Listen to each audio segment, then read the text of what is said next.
El 29 de septiembre es el Día Internacional de la Concienciación sobre la pérdida y el desperdicio de alimentos, así como lo está escuchando, por lo que la cadena de valor más sustentables, junto con el Ministerio del Medio Ambiente, han realizado una encuesta nacional sobre los hábitos de compra, de consumo, cuidado, percepción de los alimentos en los hogares de Chile, para tener un mapeo, ¿no? De qué es lo que está pasando, por qué se pierden los alimentos, qué es lo que más se pierde, qué consumen chilenas y chilenos, de qué edades, de todo eso pasamos a conversar a esta hora con Catalina Giraldo. Ella es ingeniera ambiental y fundadora de Cadenas de Valor Sustentable. Catalina, gracias por estar con nosotros esta tarde. Muchísimas gracias, Mirna, por la invitación y felices de compartir estos grandes hallazgos para Chile. ¿Por qué es importante, Catalina, dirías tú, hacer este mapeo? Saber qué es lo que se pierde y por qué se pierde en comida. Bueno, a nivel nacional tenemos compromisos importantes que justamente tienen que ver con revertir las emisiones del cambio climático, evitar el uso de agua innecesaria, en fin. No solo el desperdicio de alimento tiene que ver con el uso específico del alimento, sino también tiene asociado el uso de recursos, de personas, de recursos naturales, el agua, el suelo. Entonces, para poner en perspectiva, tenemos actualmente una pérdida y desperdicio de alimento que es supremamente relevante, que equivale de entre el 8 al 10% de las emisiones globales. Esto es absolutamente relevante porque si llevamos en perspectiva, este sería el tercer país emisor después de Estados Unidos y China, si convirtiéramos todas esas pérdidas y desperdicios de alimentos en emisiones. Y esto es un dato absolutamente relevante para el contexto global. Entonces, ¿por qué es importante mapear? Porque hay grandes oportunidades para evitar el desperdicio de alimentos en Chile, y esto fue lo que logramos a través de esta encuesta ciudadana, donde los tomadores de decisiones de los hogares en Chile, en total 2.571 personas respondieron a esta encuesta y nos dieron luces de dónde podríamos encontrar esos aspectos que nos pueden dar información en relación a cómo evitar el desperdicio de alimento en los hogares. Ya, pues vamos entonces a los resultados que ustedes nos van a dar de manera exclusiva, porque el 33% respondió que su rango etario estaba entre los 39 y los 41 años, ¿no es cierto? Seguido por un 30% de personas que tienen entre 28 y 38 años, que son, ¿quiénes? Los que principalmente desperdician comida. ¿De qué estamos hablando? A ver. Sí, es muy interesante porque no necesariamente estos rangos etarios tienen relación con, son los que más o menos desperdician comida. Las familias tienen composiciones que tienen algunas tendencias, por ejemplo, se habla de aquellas familias en las que se componen de más niños pequeños, tienen una tendencia mayor a desperdiciar alimento. Y si lo llevamos como a la dinámica de los hogares, es un poco lógico, dado que muchas veces los niños más chicos no comen del todo las preparaciones, en fin, hay como una dinámica diferente. En cambio, los adultos o los rangos etarios, digamos, mayores, hay una tendencia a cuidar mucho más el alimento. Entonces, también tiene que ver un poco de las conformaciones, de la conformación de los hogares en general. Ya, Catalina, vamos a ver los hábitos de consumo, porque ustedes preguntaron, ¿no es cierto?, con qué frecuencia se compran alimentos en tiendas físicas o supermercados, ferias libres. ¿Cómo está esa relación en general? Bueno, nosotros queríamos mapear justamente si había una relación, digamos, si había una relación entre lo que se pierde o lo que se desperdicia en relación a los hábitos de compra. Y bueno, nos dimos cuenta que hay una prevalencia en preferir supermercados, que es algo que tenemos más a la mano, es mucho más accesible, y también algunas otras personas prefieren también ferias, en fin.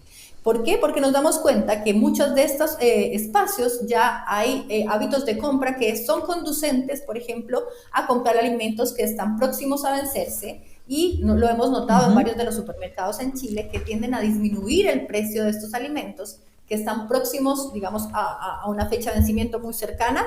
Y bueno, eso es una de las tendencias que hemos notado en el tiempo. En el caso de ferias libres también nos hemos dado cuenta que hay organizaciones, ONGs, que están implementando acciones como la recuperación de alimentos, ¿ya? Recuperación de alimentos que se entregan a fundaciones o personas que rescatan estos alimentos para hacer preparaciones en sus hogares también, ¿ya? A un costo cero. Claro. También los feriantes están más dispuestos a entrega de estos alimentos que son aptos para ser consumidos, pero que seguramente por apariencia no van a tener salida en el momento de la venta. Entonces la idea un poco era para entender cómo se daban estas dinámicas en el momento de la compra. En el caso de los supermercados, por ejemplo, vemos que se favorece a través de, no sé, compra 2 por 1 o compra en exceso, tal vez incentiva la compra de alimentos, pero aquí la reflexión es en si vale la pena Claro. comprar tanto alimentos, si en realidad lo vamos o no a consumir. Eso es un dato muy interesante, pero deja contarte además que a mí me llama la atención, ¿no es cierto?, que el 80% dice comprar en supermercados y apenas, o sea, no digo apenas, porque 41% no deja de ser importante, estamos hablando de ferias libres y un 52% en los almacenes de barrio. Pero me llama la atención porque donde más barato es comprar alimentos, claro, perecibles, lo que tú quieras, pero incluso no perecibles, algunos de ellos, es en las ferias libres. Sin embargo, la gente prefiere los supermercados. ¿Tiene que ver esto con el tipo de vida que llevamos, con que no hay tiempo, la gente vive muy apurada? ¿Cómo lo ven ustedes? Igual cuando estudiamos qué tipo de alimentos se compran y con qué frecuencia, nos dimos cuenta que, por ejemplo, el pan es uno de los alimentos que se compra diariamente en su gran mayoría. Y ahí es cuando Ya, empiezan a interesante. tomar, claro, a tomar relevancia las tiendas de barrio. Vamos a las tiendas de barrio a comprar estos alimentos del día de consumo diario. Entonces hablamos del pan, hablamos de las frutas y vegetales, por ejemplo, que tienen un cambio o que se consumen con mayor regularidad. No así, por ejemplo, otro tipo de productos que amerita una compra un poco más masiva y es ahí donde acudimos entonces a los supermercados. Eso es un poco la relación que Claro, encontramos en cuanto a acudir a uno u otro sitio a perfecto. realizar estas compras. Catalina, y también ustedes midieron donde nunca se compra productos, digamos, abarrotes, vegetales, lo que la gente necesita para su hogar. Ustedes hablaron del emprendimiento que recupera alimentos, el 80% no compra ahí. Directamente en el campo cooperativas, 75%, mercado central y o mayorista, 72% y mercado campesino, 53%. ¿Eso es por qué? ¿Porque queda retirado? ¿Porque hay desconocimiento? ¿Por qué? Bueno, desde nuestro punto de vista, digamos que es una señal positiva porque hasta antes de la pandemia estas opciones de compra no existían.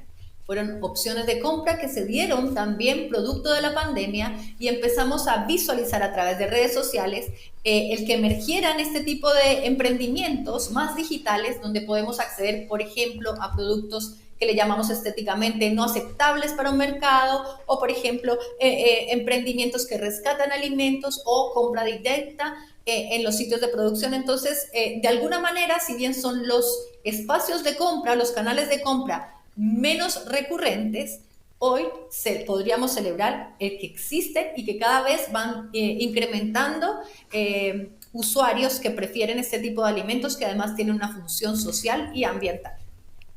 Y además el tema del precio, que no deja de ser importante. Deja contar que estamos conversando ahora con Catalina Giraldo, ella es ingeniera ambiental y fundadora de Cadenas de Valor Sustentable, ya le vamos a preguntar más acerca de esta entidad, máster en gestión de flujo de materiales y ha liderado proyectos en América Latina, Asia, Europa y África. O sea, harta experiencia, Catalina. Cuéntanos de este tema que parece preocupante. Cada vez se consume menos pescados y legumbres. ¿Por qué?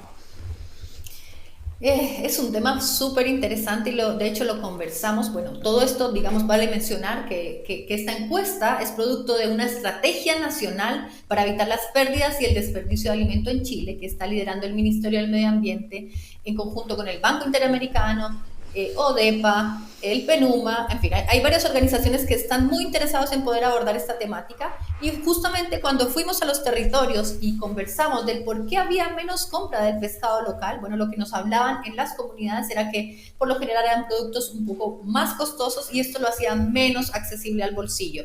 También hay una de las razones que también logramos identificar y es que existen muchas ofertas en el mercado de productos ultraprocesados que son muchísimo más económicos. Entonces, cuando hablamos de una canasta familiar, digamos, para familias con menores ingresos, es mucho más fácil acceder a productos ultraprocesados que pueden tener un menor valor nutricional y dejar de lado aquellos otros productos que tienen un mejor valor nutricional, pero que pueden ser un poco más costosos. Absolutamente. Vamos al tema de cómo comprar de manera responsable, porque tú hablabas de un 8 o 10% a nivel mundial de desperdicio de comida, o sea, del total de comida se desperdicia un 10%. El 8 o 10% de las emisiones de gases de efecto invernadero globales Perfecto. corresponde Vienen justamente a la pérdida y el desperdicio de ya. alimento. Y Súper si me importante. permites complementar un poquito, Mirna, Por supuesto. básicamente el concepto se divide en dos. Hablamos de A ver, pérdida y hablamos de desperdicio de alimento. Hablamos de pérdida en todas aquellas pérdidas de alimento que se producen desde la producción primaria, es decir, desde el campo, hasta el comercio mayorista. ¿Ya?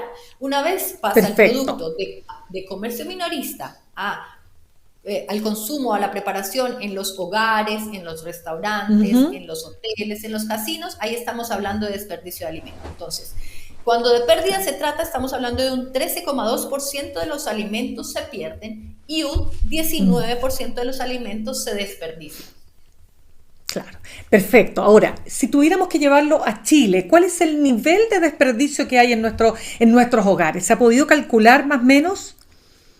Mira, es interesante lo que mencionas porque desafortunadamente en el caso de Chile no tenemos cifras Mira, acabadas que nos puedan dar información concreta de qué pasa, cuál es el comportamiento en Chile. No tenemos hasta ahora una cifra oficial, pero la buena noticia es que hay muchas universidades que están trabajando por desarrollar metodologías, trabajar digamos, en varios estudios que nos den información mucho más acabada en relación al desperdicio de alimentos. Además, para complementarlo, hablamos recientemente de un estudio que publicó Subdere, ¿ya? Y en este estudio se tiene ya cifras, digamos, como aproximadas. Este estudio tuvo una cobertura nacional, pero excluyó a región metropolitana, y ahí tenemos cifras aproximadas de que 43% de los residuos que se generan en los hogares corresponde a residuos orgánicos, ¿ya? Y de ese 43%, estamos hablando de que el 25% corresponde a frutas y vegetales comestibles.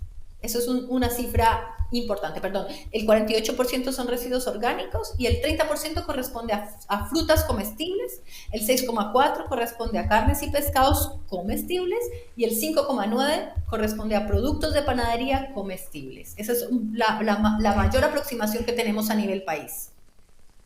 súper. Ahora, Catalina, ¿por qué desperdiciamos? Porque estamos comprando de más. Y parece lógico, pero pocos lo aplican, es que antes de ir a comprar, tú tienes que revisar qué es lo que tienes. ¿Cuáles son los caminos más, a ver, que han demostrado mayor eficiencia, ¿no? Para evitar esta pérdida de alimentos? Bueno, es muy interesante tu pregunta porque parte un poco de la manera como estamos relacionándonos con el alimento. Antiguamente, nosotros comíamos con la mano, nosotros teníamos una mirada, una visión diferente de la relación con los alimentos. Digamos que eso se ha ido perdiendo en el tiempo y justamente ya cuando llegamos, digamos, a Chile, vemos que los hogares, por ejemplo, no planificamos los alimentos que vamos a consumir en la semana, a veces se preparan de más o se olvidan los alimentos preparados en la nevera y no se aprovechan posteriormente, no se observan las fechas de vencimiento, por ejemplo, o a veces esas mismas fechas de vencimiento son confusas porque algunas dicen consumir Claro. preferiblemente antes de, consumir como fecha de vencimiento tal fecha. Entonces, todo esto genera un poco de incertidumbre a la hora de tomar una decisión de qué debo hacer para evitar que se desperdicie este alimento. Claro, ahora ustedes como organización, y ahí quiero entrar en lo que hacen cadenas de valor sustentable, ¿cuál es el objetivo finalmente, además de todo lo que hemos conversado, de recuperar aquel alimento que puede servir en una mesa, puede servirle a alguien que no tiene los recursos? Cuéntanos cómo va eso. Mira, a nivel Chile tenemos avances significativos, ¿ya? Más o menos desde el 2017 se configuró en Chile la Comisión Nacional para Evitar la Pérdida y el Desperdicio de Alimentos y desde entonces el país ha dado pasos importantes en esta materia. Uno de esos ha sido la creación de bancos de alimentos y la creación además de una legislación que acompaña a esta creación de bancos de alimentos, entregando incentivos, por ejemplo, a las empresas que donen estos alimentos para fines sociales. Fines sociales quiere decir entregar alimentos para fundaciones de personas adultas o personas que realmente necesitan este alimento. ¿Por qué es importante para Chile? También entendemos que en Chile, según un estudio hace poquito que salió, tenemos el 19% de la población que está en inseguridad moderada o severa. Esto quiere decir, cuando hablamos de, de inseguridad alimentaria severa, que cerca del 3% de la población puede incluso no alimentarse por varios días. Y eso es gravísimo. Mira. Además, si ponemos en contraposición, que también este mismo estudio arrojó, que para alimentarse diariamente una persona en Chile necesita y adquirir alimentos saludables o sanos, tiene que invertir cerca de 5.000 pesos diarios, ¿ya? Y este promedio es superior a lo que tiene que invertir el resto de la región e incluso es muy superior a lo que invierte el mundo entero para poder adquirir alimentos sanos cada día en Chile. O sea, cuesta 5.000 pesos en Chile alimentarse por persona de manera sana todos los días. Cada día, exacto. ¿Sí? Definamos sí. qué es sano, porque para muchas personas lo que para ti y para mí es sano, para otra no lo ve, no sabe o no o le da lo mismo. ¿Qué es sano? Bueno, básicamente cuando hablamos de sano tiene que ver con que este alimento me permita desarrollar adecuadamente las funciones que una persona tiene que hacer en su día, como concentración, ejercicio, deporte, tener unas calorías mínimas para poder hacer estas actividades de manera adecuada. Entonces, es un balance también, incluye también un balance en la alimentación, que bueno, tiene que ser proteínas, vegetales, en fin, pero al final es evitar aquellos alimentos que no contribuyen adecuadamente para realizar las labores o las funciones como ser humano debo efectuar en cada día. Sí. Claro, y entonces desde ahí, ¿no es cierto?, lo que siempre te dicen los nutriólogos o nutricionistas, ¿no? Una dieta balanceada, ojalá combinando, y por supuesto las legumbres, que además este país tiene... Imagínate la cantidad de legumbres que hay en Chile y que por lo tanto hay que saber aprovechar, pero hay también un tema, dirías tú, de educación cultural, no solo del bolsillo, de lo que cuestan las cosas. Tiene que ver con varios, bueno, hay varios conceptos y estudios que se han hecho en Chile, incluso hay algunos estudios hechos por la FAO que hablan de pantanos alimentarios. Esto es una cosa tremenda que vale la pena profundizar y es que hay lugares en el país donde para acceder a alimentos saludables es muy distante. Y por tanto, lo que está más cerquita son, por ejemplo, las tiendas de barrio que tienen alimentos que son alimentos ultraprocesados y que justamente van en contraposición a lo que definimos anteriormente que podía ser una dieta saludable. Entonces, justamente también tiene que ver con la accesibilidad territorial, ¿ya? Entonces, hay una accesibilidad territorial y hablemos también del dinero. Costo, claro, cuando un alimento sale, estamos hablando que cuesta cerca de 5.000, poder llegar a este alimento 5.000 pesos diarios por persona, es una cifra muy desproporcionada y obviamente si tenemos un equivalente más económico pero que no me alimenta tanto, pues es natural que se tienda digamos, a comprar ese tipo de alimentos y no los que podrían alimentarnos de mejor manera. Muy interesante el punto porque si pensamos en una familia de 4 personas, ¿no es cierto? Ya tienes ya en 2, o sea, necesitarías 600.000 pesos mensuales para tener una alimentación sana. Y si pensamos que el sueldo mínimo es de 500 y tantos, ¿no? Y que la mediana percibe más o menos esa cantidad de trabajadoras y trabajadores, ¿no? La verdad es que está bien, bien difícil. Por eso quiero volver a un punto que tú planteabas, Catalina, estos lugares donde tú puedes acceder a comida, no sé si llamarla reciclada, pero comida que está en buen estado y que es mucho más barata. ¿Cómo saber dónde quedan esos lugares? Bueno, básicamente estos lugares se han difundido a través de redes sociales. Hay muchas iniciativas a nivel país que han emergido posterior a la pandemia. Entonces está MyFood, por ejemplo, donde ellos recuperan alimentos que le llaman feos, digamos, que son estéticamente no aceptables para el comercio y básicamente tú accedes a una plataforma y haces la compra de estos productos. Por ejemplo, hay fundaciones que han emergido en Chile como esta Fundación de Basura, Fundación Actuemos. Todas estas fundaciones tienen un propósito en torno a, en el caso de Fundación Actuemos es alimentación saludable, en el caso de Fundación Basura, por ejemplo, está la recuperación de alimentos en los cultivos para donarla a las fundaciones. Maravilloso. Están saliendo muchos canales para una persona común, por ejemplo, a través de redes sociales. Ahí podemos reconocer varias de estas iniciativas, pero digamos a nivel fundaciones ya se crean otros circuitos más virtuosos que tienen que ver más como vincularlos desde los supermercados y desde otros espacios que son más en volumen. Claro, te lo preguntaba Catalina porque recuerdo en alguna oportunidad, no me estoy acordando exactamente de qué municipalidad, pero en la región metropolitana, que tenía un programa para adultos mayores con productos que estaban a punto de, no vencer, pero les quedaba, por ejemplo, poco tiempo. Estaban a un precio muy accesible y para personas que tienen dificultades, los pensionados en Chile, en fin. ¿Eso existe todavía? Sí, totalmente. Y cada vez con más fuerza porque justamente Mira, todo, sí, cada vez con más fuerza porque incluso hay microbancos de alimento y la legislación está fortaleciendo la creación de bancos de alimentos. Estos son o ecomercados solidarios. Y justamente el propósito que está dentro de estos conceptos es la captura de alimento que está a punto de perderse por determinadas razones y la totalmente. donación a diferentes fundaciones de abuelitos, de niños, en fin, a todas las fundaciones que puedan beneficiarse de justamente de estos alimentos que, ojo, no son a punto, o sea, son aptos para ser consumidos, son alimentos que se Totalmente. Sí, pueden sí, sí. consumir. Quiero dejarlo Absolutamente, claro, totalmente. sí, sino que comercialmente han perdido valor, por ejemplo, por lo general estos supermercados les cuesta muchísimo mantener almacenados alimentos que están a punto de vencerse y que Total. quieren que ingresen alimentos con una duración mayor y es ahí donde se genera esta gran oportunidad de poder donarlos a estas fundaciones. Catalina, no quiero dejar de preguntarte lo siguiente porque tú has creado herramientas como Circula.metrics, que es una plataforma que evalúa el ciclo de vida de productos y previene el greenwashing. A ver, ¿de qué estamos hablando? Bueno, aquí nos pasamos a otros temas, pues porque te cuento que nosotros somos una empresa que nació hace 10 años, Cadenas de Valor Sustentables, y como lo Ya. dice su nombre, tiene el propósito de regenerar la salud del planeta y quienes lo habitamos.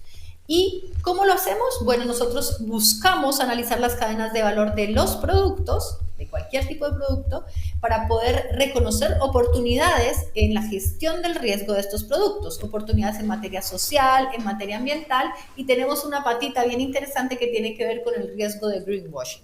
¿Qué es el Ya. greenwashing? Para aquellos que no lo conocen, el greenwashing es hacer declaraciones de los atributos de sostenibilidad de un producto en particular y no poder demostrarlo. ¿Y por qué es tan importante? Porque esto se ha convertido en un concepto que genera muchísimo mercado y valor. Es decir, cada eslabón de la cadena paga un poco más por generar un impacto positivo en el planeta. No sé si quiero comprar un producto orgánico, por ejemplo, pero muchas veces ese sobreprecio ha generado un comercio que no ha sido muy ético y nosotros buscamos que sea ético en la medida que podemos demostrar que ese producto es orgánico como se declara. Esa es la herramienta Perfecto. Circulamente. Uh-huh. No, maravilloso. Catalina, se nos quedan un montón de temas que nos gustaría seguir conversando contigo, pero ya habrá otra oportunidad. Catalina Giraldo, ingeniera ambiental y además fundadora de cadenas de valor sustentables que hace un aporte tan importante a los alimentos y por supuesto un consumo también responsable. Muchas gracias. Mirna, muchísimas gracias. No quiero terminar sin decir que nos pueden encontrar a través de nuestra página web www.capsustentables.com y en redes sociales @capsustentables. Así que estaremos felices de escuchar sus mensajes también. Listo. Muchas gracias a ti y a ustedes por el trabajo que realizan. Gracias, Mirna.